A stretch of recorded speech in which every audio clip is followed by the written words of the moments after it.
Friends, welcome to my YouTube channel. आज मैं फिर से लाई हूँ एक नई वीडियो और इस बार ये कंटिन्यूएशन है मेरी लास्ट वीडियो का जो था सीपीआर। हमने डिस्कस कर लिया था सीपीआर क्या होता है, इंडिकेशंस क्या होते हैं सीपीआर के। यहाँ हम डिस्कस करेंगे स्टेप्स ऑफ सीपीआर, मतलब किस स्टेप से या कैसे सीपीआर, अगर आपको लग रहा है या कौन सी ऐसी कंडीशन है तो आप पहले क्या करेंगे, स्टेप बाय स्टेप हम डिस्कस करते हैं। तो पहले देखते हैं ये क्या करेंगे, अप्रोच सेफ्टी। अप्रोच सेफ्टी मतलब अगर आप देख रहे हैं कोई पेशेंट है, गिर गया अचानक से, जैसे देखा होगा आपने, कहीं जा रहे हैं रास्ते में आपने देखा एक पेशेंट अचानक से उसे पकड़ के बेहोश हो गया, तो सबसे पहले आपको क्या देखना है कि आपकी सेफ्टी, ठीक, कि आसपास कुछ ऐसा तो नहीं जिससे आपको हार्म हो सकता है। ओके, फिर चेक रेस्पॉन्स, फिर चेक करेंगे रेस्पॉन्स, मतलब मान लीजिए एक पेशेंट गिर गया, ठीक, फिर उसको हम चेक करेंगे कि उसका रिस्पॉन्स क्या आ रहा है, पता करने के लिए कि उसकी कंडीशन क्या है। फिर एक कॉल एम्बुलेंस, फिर हम एम्बुलेंस को कॉल कर देंगे। उसके बाद है ओपन एयरवे, अगर हमें लग रहा है कि कुछ गले में फंसा है पेशेंट के जिसकी वजह से उसकी ब्रीथिंग रुक गई है, रेस्पिरेटरी अरेस्ट हो गया है, तो हम ओपन एयरवे को क्लीन करेंगे। फिर चेक ब्रीथिंग चेक करेंगे कि पेशेंट ब्रीथ कर रहा है कि नहीं। फिर है 30 चेस्ट कंप्रेशन, मतलब वही सीपीआर के प्रोसीजर में आ जाएंगे, 30 चेस्ट कंप्रेशन देंगे और 2 रेस्क्यू ब्रीथ देंगे। इसको हम 1 बाय 1 डिटेल में डिस्कस करते हैं। चलिए 1 बाय 1 हम डिस्कस करेंगे। देखिए फर्स्ट है हमारा अप्रोच सेफ्टी। अप्रोच सेफ्टी मतलब कोई भी काम हम कर रहे हैं या कोई भी स्टेप करने जा रहे हैं, first is important, that is our safety. Okay, जैसे यहाँ पे क्या, वॉच एंड ऑब्जर्व करेंगे। मान लीजिए जैसे मैंने पहले बताया कि एक केस है जिसमें ड्राउनिंग का केस है। ड्राउनिंग मतलब डूबने वाला एक पेशेंट है, मतलब सॉरी, एक पर्सन है वो डूब रहा है, ठीक, आपने देखा डूब रहा है, आप बचाना चाहते हो, तो अगर आपको स्विमिंग आती ही नहीं है तो आप ऐसे कूद जाओगे नहीं ना, तो पहले आप अपना सेफ्टी देखोगे, ठीक। तो अगर आपको स्विमिंग आती है तो ऑब्वियस सी बात है आप कूदोगे, जाके उसको बचा के लेके आओगे, फिर देखोगे, ठीक। अगर आपको नहीं आती then you will call other people, आप दूसरों को बुलाओगे कि वो आके आपकी हेल्प करे। तो कुछ भी अगर आप हेल्प करने जा रहे हो, फायर की कंडीशन है, आग लगी है, तो ऐसे तो कूद नहीं जाओगे ना, पहले आप देखोगे क्या कैसे आराम से बच के जाओगे। तो फर्स्ट स्टेप आपका होगा अप्रोच सेफ्टी, वॉच ऑब्जर्व। जैसे देखिए यहाँ पे कि ये पर्सन है, ये अपने अगल बगल देख के तभी पर्सन की हेल्प करने जा रहा है, तो द फर्स्ट वन कि हमें अपनी सेफ्टी देखनी है। ओके, सेकंड है आपका चेक रेस्पॉन्स। एक बार हमने देख लिया, हम गए कि आसपास सुरक्षित जगह है, कोई हमें खतरा नहीं है, तो हम फिर जाके पेशेंट को का रिस्पॉन्स चेक करेंगे। मतलब एक पेशेंट रहता है, उसको हिला के, शोल्डर्स को हिला के चेक करेंगे, पूछेंगे आर यू ऑल राइट, क्या आप ठीक हो। फिर अगर वो रिस्पॉन्स कर रहा है तो ठीक है, इट्स ओके, कुछ होगा पूछेंगे, अगर हम उसकी हेल्प कर सकते हैं तो हेल्प करेंगे। अगर वो रिस्पॉन्स नहीं कर रहा है तब आपको एग्जामिन करना है कि क्यों रिस्पॉन्स नहीं कर रहा है, क्या कंडीशन है। पेशेंट फिर पर्सन का रिस्पॉन्स चेक किया, पूछ के are you all right. Okay, तो फर्स्ट हम क्या, सिक्योरिटी चेक करेंगे अपनी, अप्रोच सेफ्टी एंड सिक्योरिटी। फिर है चेक रिस्पॉन्स, पेशेंट का रिस्पॉन्स है। अब ऐसे तो है नहीं आप गए बस सीपीआर देना शुरू कर दिया, तो पहले आपको चेक करना है ना कि सीपीआर की कंडीशन है, पता चला अच्छा खासा आदमी था, आपने सीपीआर दे दिया, चला गया। तो firstly you have to check, कुछ भी हम करने चलते हैं तो हमें चेक करना रहता है ना कि इसकी जरूरत है कि नहीं है। तो यार रिस्पॉन्स से आप चेक करोगे, तो अगर रिस्पॉन्स नहीं आ रहा है तो आपको पता चलेगा कि हाँ शायद कुछ ऐसा है जिसकी वजह से ये रिस्पॉन्स नहीं कर रहा है। नेक्स्ट है कॉल फॉर एम्बुलेंस। मतलब जब एक बार हमने सेफ्टी देख लिया, रिस्पॉन्स चेक कर लिया, फिर हम एम्बुलेंस को कॉल कर देंगे। हमें लगा कि कोई कॉम्प्लिकेशन है या इमरजेंसी है तो एम्बुलेंस को कॉल कर दिया। फिर उसके बाद चेक और ओपन एयरवे। जब तक हमने एम्बुलेंस को कॉल कर दिया है, एयरवे को चेक करेंगे कि क्या पर्सन के एयरवे में कुछ फंसा तो नहीं है।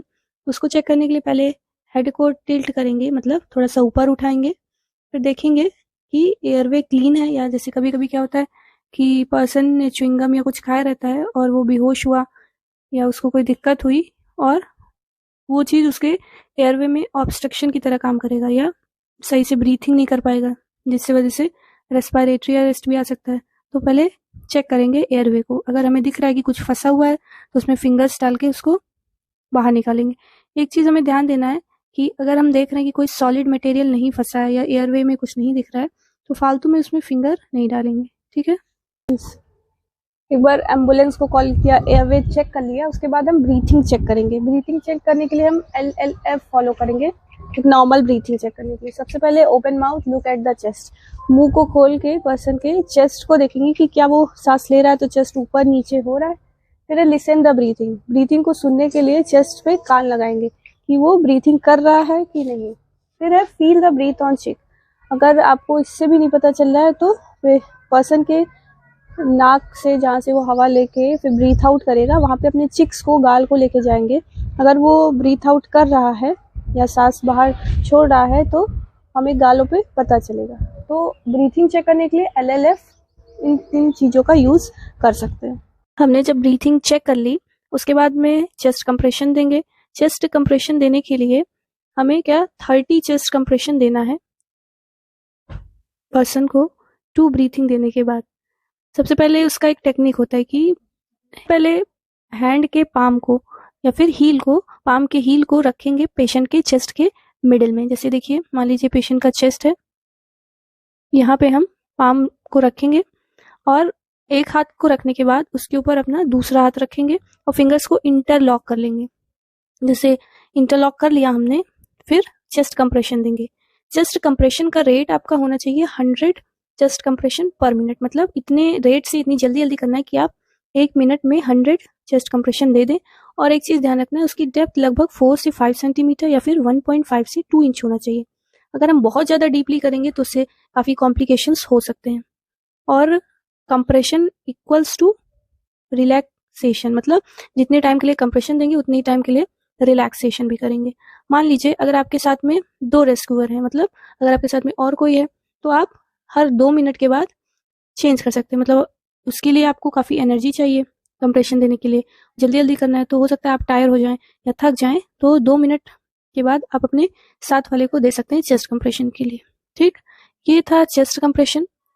फिर ब्रीथिंग, फिर चेस्ट कंप्रेशन देंगे। ओके, तो यहाँ पे हमने स्टेप बाय स्टेप डिस्कस कर लिया कैसे करेंगे। फिर चेस्ट कंप्रेशन के साथ में हमें ब्रीथिंग का ध्यान रखना है। एक बार चेस्ट कंप्रेशन दे लिया हमने, उसके बाद हम करेंगे रेस्क्यू ब्रीथिंग। रेस्क्यू ब्रीथिंग मतलब बचाने के लिए, रेस्क्यू मतलब होता है बचाने के लिए जो ब्रीथिंग दी जाती है। यहाँ पे आर्टिफिशियली दी जा रही है क्योंकि जो पर्सन है वो सही से सांस नहीं ले पा रहा है या ब्रीथिंग नहीं कर पा रहा है। इसका रेशियो होता है आपका 30:2, मतलब 30 चेस्ट कंप्रेशन देंगे तो 2 ब्रीथिंग देंगे। ओके, चलिए इसको हम एक वीडियो के हेल्प से समझते हैं। ठीक है, तो ये थोड़ा सा इजी रहेगा। कुछ इंस्ट्रक्शंस देखते हैं। जब हम CPR दे रहे हैं तो हमें ब्रीथिंग स्टॉप कर देना है। अगर हम देख रहे हैं विक्टिम हमारा ब्रीथिंग करना नॉर्मली स्टार्ट कर दिया है, और उसको एक नॉर्मल पोजीशन में, रिकवरी पोजीशन में लेटा देंगे।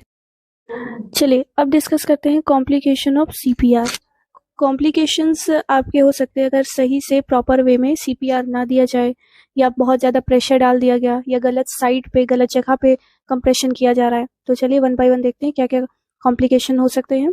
फर्स्ट है coronary whistle injury. Coronary whistle injury related है आपके, कोरोनरी आर्टरी आपके रिलेटेड है हार्ट से। कोरोनरी आर्टरी या विसल्स हैं ऐसी आर्टरी या विसल्स जो हार्ट को ब्लड सप्लाई करती हैं या डीऑक्सीनेटेड ब्लड लेके जाती हैं। अगर सही साइड पे कंप्रेशन नहीं किया गया तो वहाँ पे इंजरी हो सकती है। फिर है हीमोथोरेक्स। हीमोथोरेक्स हीम रिलेटेड है आपका ब्लड से।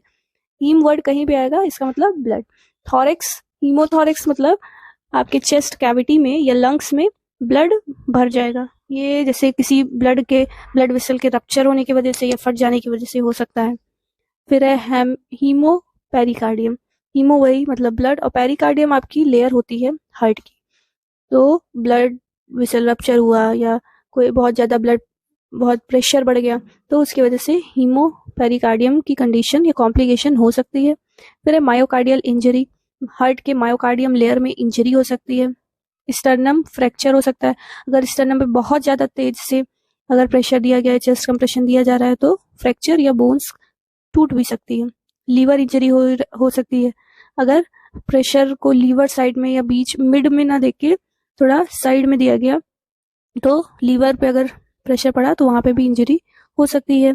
रिब्स फ्रैक्चर हो सकते हैं, वही कि बहुत तेज से हमने कंप्रेशन कर दिया बहुत डेप्थ में तो रिब्स जो है वो टूट सकती हैं, रिब्स की बोन। स्प्लीन इंजरी हो सकती है अगर कंप्रेशन स्प्लीन पे दिया गया हो। नीमोथोरेक्स हो सकता है। नीमोथोरेक्स होता है आपका, thorax means chest, pneumo is related to mucus. अगर लंग्स में या चेस्ट कैविटी में म्यूकस इकट्ठा हो गया वो भी हो सकता है, दैट इज न्यूमोथोरेक्स। कॉम्प्लिकेशन हो सकता है, डायफ्राम इंजरी भी हो सकती है अगर डायफ्राम पे चेस्ट कंप्रेशन दिया गया। ये सब कॉम्प्लिकेशन आपके अगर हमने सही से प्रॉपरली स्टेप बाय स्टेप नहीं फॉलो किया चेस्ट कंप्रेशन का या सीपीआर का, जैसे अगर हम चेस्ट कंप्रेशन देने जा रहे हैं तो सबसे पहले हमें एक स्मूथ सरफेस या स्पंची पे नहीं, एक ऐसा सरफेस जो हार्ड ना हो, जैसे हम प्रेशर दे रहे हैं तो पीछे से उस पर प्रेशर ना लगे। तो इन सब चीज़ों का ध्यान रखते हुए हमें पूरी प्रोसीजर कंप्लीट करनी हो सकती है, जिससे कोई कॉम्प्लिकेशन फर्दर पेशेंट में या पर्सन में डेवलप ना हो। यहाँ पे हमने पूरा डिस्कस कर लिया। तो आई होप ये आपको वीडियो अच्छी लगी हो। तो अगर अच्छी लगी हो तो please like, comment and subscribe. कोई कन्फ्यूज़न है तो कमेंट सेक्शन में आप पूछ सकते हैं। Thank you for watching my video.